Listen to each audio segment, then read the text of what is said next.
Poseidon, god of the seas.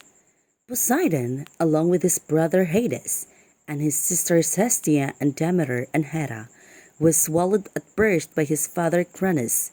Then a sixth child, Zeus, who was never swallowed, and thus had never known humiliation, freed them. Poseidon sized things up. Zeus was a force to be reckoned with. That was the guide to follow. For 10 long years, the 6 brothers and sisters fought their father and aunts and uncles, the mighty Titans. It was a nasty war. But what was war? Poseidon gritted his teeth and did his part. He was no coward, after all. He donned armor and went dutifully into battle. He never lagged. But now and then there was a lull in the battle, perhaps because Zeus got distracted or because the Titans, despite their huge size, needed a rest. Who knew? No one ever explained things to Poseidon. Whatever the case, Poseidon was grateful, and in those moments, he took refuge in visiting Pontus, the ancient god of all the waters, the partner to his grandmother Gaia, Mother Earth, and his grandfather Uranus, Father Heaven.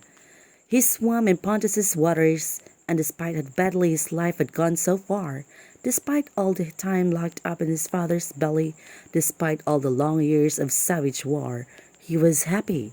He found joy in the buoyancy of diving whales. He found Pontius' rhythm and the undulating wake of eels. He found humor in the scuttling of crabs. Best of all, Poseidon found a friend in the oldest son of Pontus and Gaia. His name was Nereus, and he loved the watery depths as much as Poseidon did. Together they plunged to the corals and sponges that lived on the seabed. They rode on the backs of turtles. They flapped their arms like the rays they followed, then let them hang with their legs moving at the whim of the currents like the tentacles of the nearly transparent jellyfish.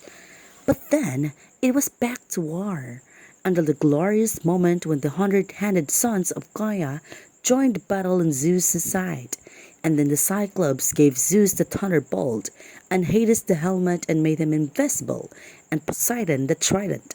It worked, the trident. It worked splendidly.